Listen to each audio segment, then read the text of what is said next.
Welcome back to Lenya Styles, my YouTube channel where we discuss all things for women, fun, fashion, and fitness. Now today we are discussing something that is so dear to my heart that I made notes and I will be referencing them. So if you see me looking down, do not be alarmed. But today is the intro to powerlifting. I wanted to read a quote by Jennifer Vogelsang Blake of the Girls Gone Strong website. I think it encapsulates how I feel about powerlifting. In a world that continues to debate beauty standards as well as who gets to be fit and what fit actually means, powerlifting is refreshingly objective. When I was researching this episode, I realized that most of the information on the internet about intro to powerlifting, first of all, is geared towards men. You actually have to put female in the search engine if you want to find out about anything having to do with female powerlifting. And then it is really geared towards competition. And not everybody is going to get into powerlifting for, competition. And for me, personally, I think powerlifting is a lifelong training regimen. I don't think it has to be just for people who compete. There are 80 and 90-year-olds out here that are training in powerlifting just for their everyday life for strength and fitness. So keep that in mind if you do a Google search on powerlifting, that you are going to sort of be geared more towards competing, but you don't have to. Today's intro to powerlifting is going to be all about how you get started without having to go that route. And without further ado, I'm going to talk to you about the three main lifts of powerlifting. And there are only three. There's the squat, the bench, and the deadlift. And again, as in episode 1, SBD, and that's how you are going to think of it. So I also found some interesting information about what each lift works in your muscle groups and in your body. So I thought that might be some interesting information for you as you begin your powerlifting journey. We're going to start with the squat. The barbell squat targets the quadriceps, glutes, hamstrings, calves, hip flexors, and abdominals. Now, it is the ideal boosting strength. Barbell squats are the foundation for powerlifting and one of the most comprehensive exercises that you will ever do. The next is the bench. The barbell bench targets your chest, your front deltoids, abdominals, and triceps. This is a fantastic exercise to keep your boobs lifted without surgery. And let's normalize talking about our boobs. The last, but definitely not the least important lift that you're going to do in powerlifting is the deadlift. And the deadlift activates your hamstrings, glutes, lower back, calves, quadriceps, and your abdominals. It is also a completely comprehensive exercise. So if you just squatted and deadlifted for the rest of your life, you would be targeting all of your major muscle groups. But when you add the bench in there, you get really good upper body strength, which is something that women are not known to have, but is really important, especially if you want to become a mother or if you are already a mother.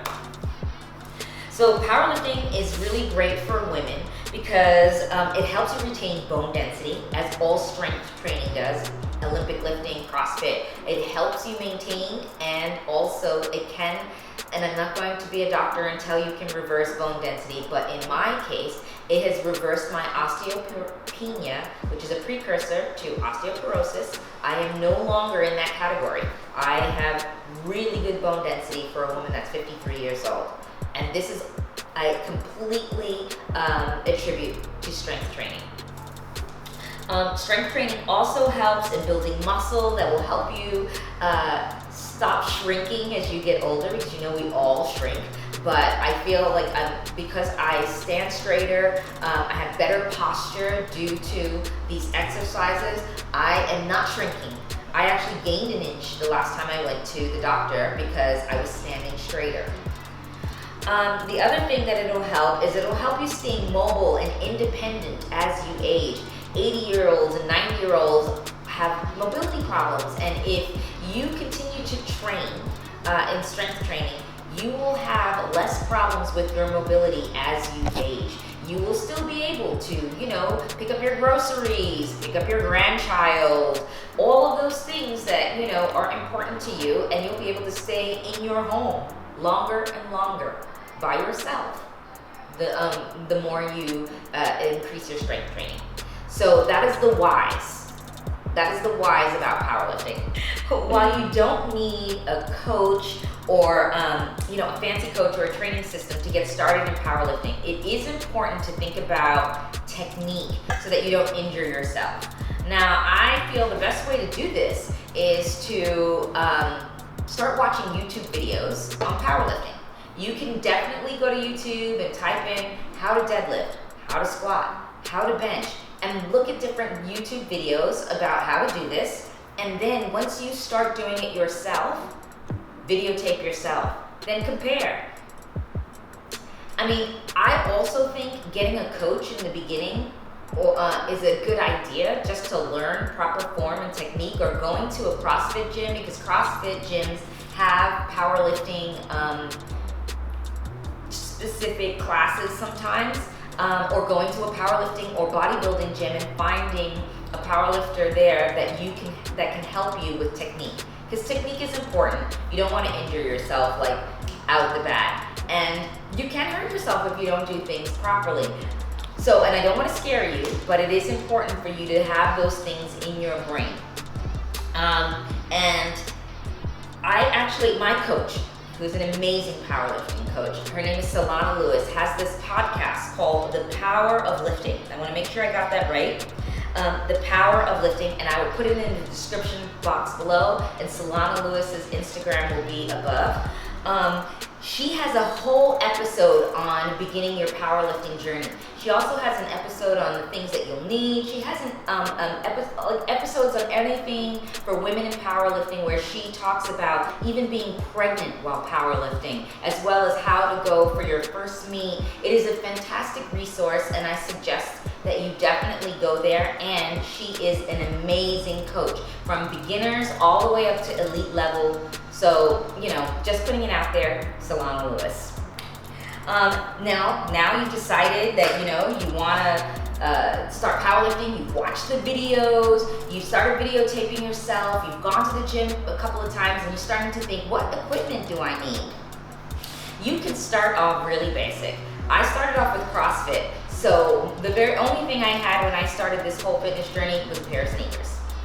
I mean, later down the track, as I kind of got a little bit more serious, and when I say serious, it just means that I was taking classes on a regular schedule, I realized there's a couple of little bits of equipment that I was going to need, especially since I started this journey later in life.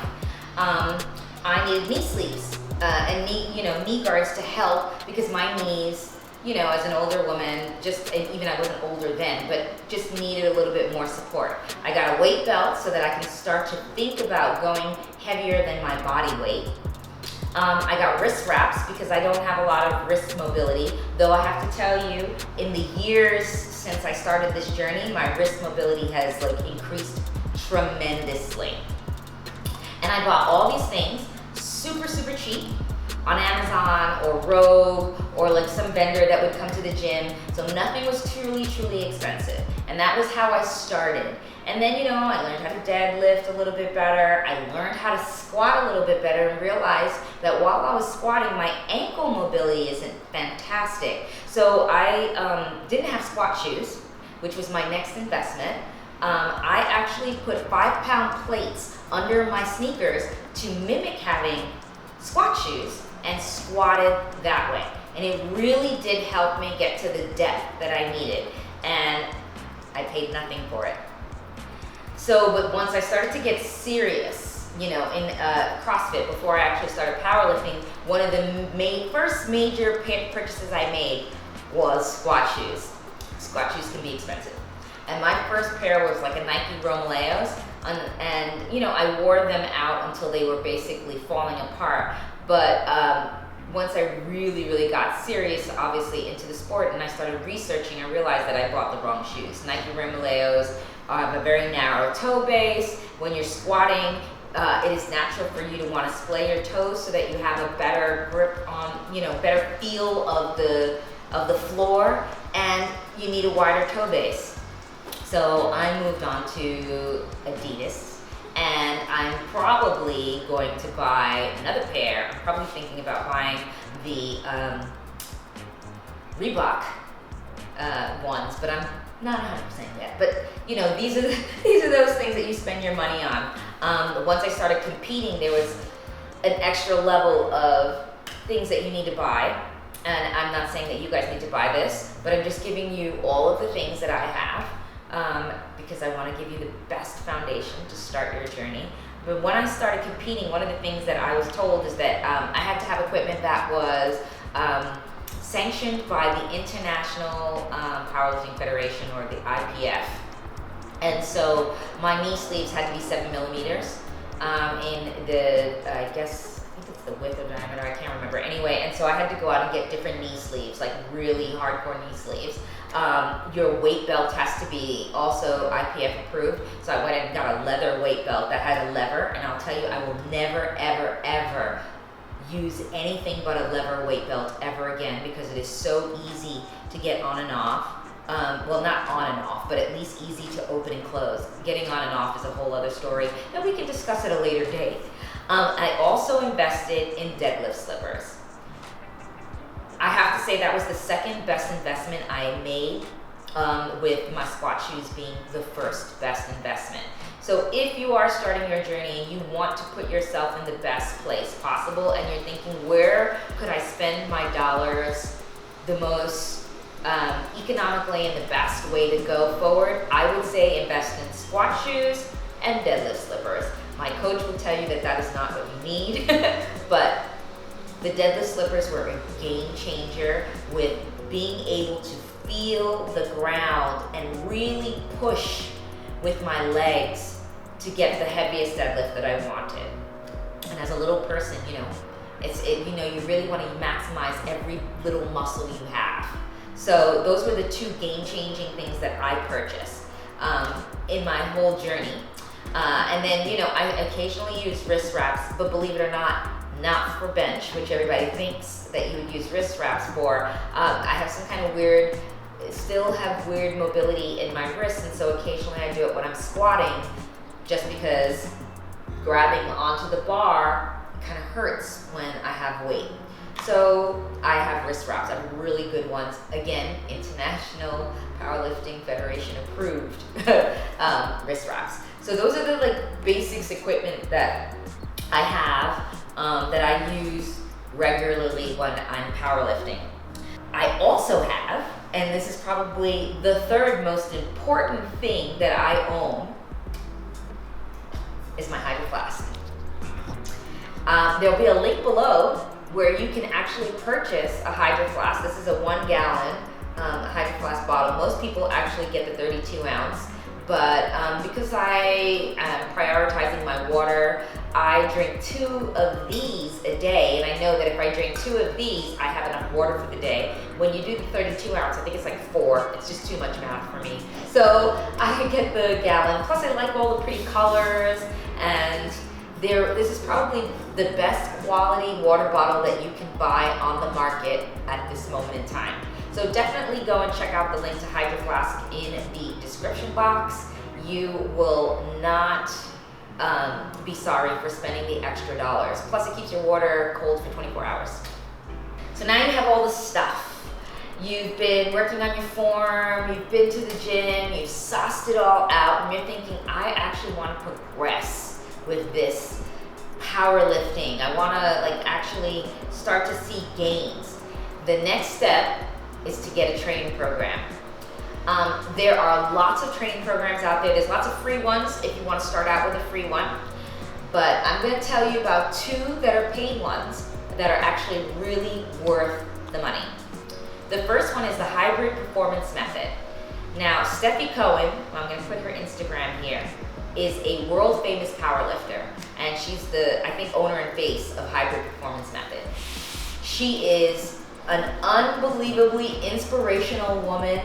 I cannot tell you how amazing it is to watch and hear her speak. She's also, I think she has a doctorate's degree in anatomy or something like that. I can't remember what it was, but like she's just so knowledgeable, and she gives a lot of really great advice to people, not just women, men, anybody who wants to start powerlifting.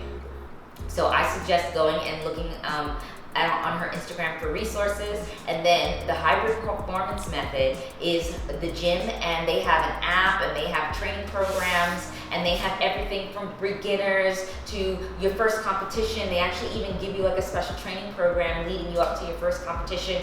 And the most important thing is they have a program for nutrition, because nutrition, if you are starting this journey, is going to be very important.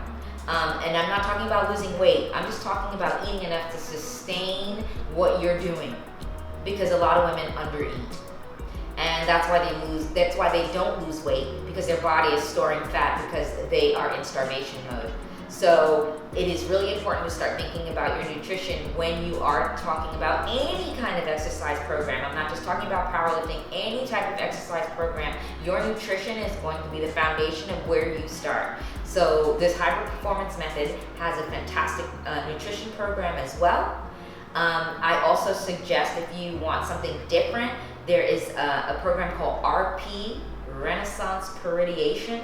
I will link them below as well.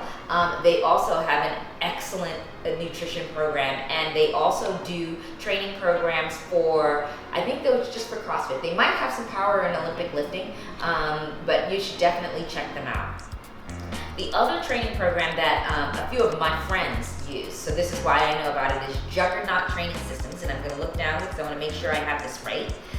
Juggernaut Training Systems, and some of the most amazing powerlifting legends in the world, like Marissa Linda, are coaches at this Juggernaut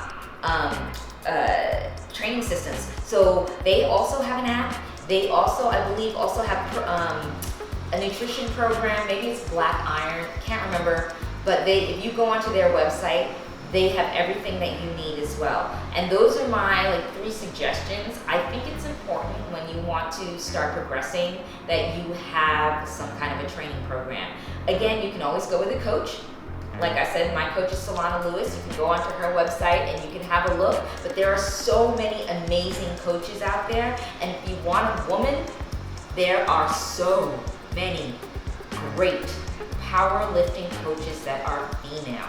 So you don't have to get coached by a man. There is Tina, I think you pronounce her last name Don Shimon, I can't remember, but on Instagram, she's Tina Tornado. She's a fantastic female coach, and she's with Flex Systems. There's Sam's, I can't remember what Sam's last name is, but I will link her Instagram here, Sam Strong. Fantastic powerlifting coaches. So you don't have to have a male powerlifting coach. I hope you enjoyed this episode and that you're excited about powerlifting, and that I actually inspire you to start lifting. It will change your life. I am here for any questions that you have. Let's start a discussion in the comment section about powerlifting, your journey. Are you already on a fitness journey? Where did you start? What are you doing? Have you decided to specialize? Were you also a CrossFit junkie that used CrossFit as the gateway drug into something else? Or are you still doing CrossFit? I want to know. Thank you so much again for tuning in. Like and subscribe, share with your friends, and definitely tune in next week, because we are going to talk about how culture has shaped us as women. Thanks again.